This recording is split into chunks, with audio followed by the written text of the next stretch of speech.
আসসালামু আলাইকুম। Right fit থেকে তানভীর আছি আপনাদের সাথে। ইন্টারভিউ এক্সপেরিয়েন্স নিয়ে আজকে আপনাদের সাথে সেকেন্ড আরেকটা ইন্টারভিউ এক্সপেরিয়েন্স শেয়ার করতে যাচ্ছি। চলুন দেখা যাক। ইন্টারভিউতে আপনি যখন খুব বেশি স্যালারি এক্সপেকটেশন চান, তখন আসলে ইমপ্যাক্টটা কি হয়? আমরা লাস্ট ইন্টারভিউতে এই প্রবলেমটা ফেস করেছি। একজন ফ্রেশারের ইন্টারভিউ নিচ্ছিলাম। সো প্রত্যেকটা কোম্পানিরই কিন্তু একটা বাজেট থাকে এবং সেই বাজেট একটা রেঞ্জের মধ্যে থাকে। যদি একদম ফ্রেশার্স হয় এবং তাদের কোয়ালিটি, তাদের এডুকেশনাল এক্সপেরিয়েন্স এবং তারা কতটা স্মার্ট, কতটা জব রোলের সাথে ফিট করছে, সবকিছু মিলিয়ে একটা বাজেট কিন্তু তাদের জন্য অ্যালোকেটেড থাকে। অন দ্য আদার হ্যান্ড যদি কিছুদিন এক্সপেরিয়েন্সড হয়, সেই এক্সপেরিয়েন্সের জন্য হয়তো বাজেটটা আরেকটু বেশি থাকবে।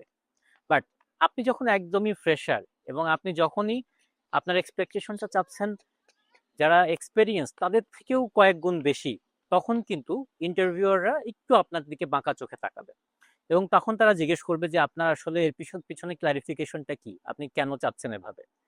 তো তখন আপনি নিজেকে হয়তো প্রমাণ করার চেষ্টা করবেন যে আসলে আমার এই এই স্কিলস বা এই কোয়ালিফিকেশন গুলো থাকার কারণে আমি এই অ্যামাউন্টটা ডিজার্ভ করছি। আমরা লাস্ট ইন্টারভিউতে যেটা ফেস করেছি সেখানে যেটা দেখা গেছে যে ক্যান্ডিডেট একদমই ইন্ডাস্ট্রি অ্যানালাইসিস করেনি। প্রত্যেকটা ইন্ডাস্ট্রির প্রত্যেকটা পজিশনের জন্যই কিন্তু একটা বেঞ্চমার্ক আছে যে এই রেঞ্জ থেকে এই রেঞ্জের মধ্যে স্যালারির বাজেটটা হতে পারে। তো ক্যান্ডিডেট যদি আগে থেকেই ইন্টারভিউ অ্যাটেন্ড করার আগেই যদি ইন্ডাস্ট্রি অ্যানালাইসিসটা করতো, তাহলে কিন্তু এরকম অবাস্তব একটা এক্সপেকটেশন আমাদের কাছে ছুড়ে দিত না। আমরা পরবর্তীতে তাকে কিন্তু একটু হিন্টস দেওয়ারও চেষ্টা করেছি যে আসলে আপনি কিন্তু অনেক বেশি এক্সপেক্ট করছেন অ্যাজ এ ফ্রেশার, এবং আমরা কিন্তু আরো অনেকের ইন্টারভিউ করছি, তারা অনেকেই এক্সপেরিয়েন্সড। এখানে আপনাকে একটু বুঝে বুদ্ধি খাটিয়ে আপনার এক্সপেকটেশনটা বলতে হবে।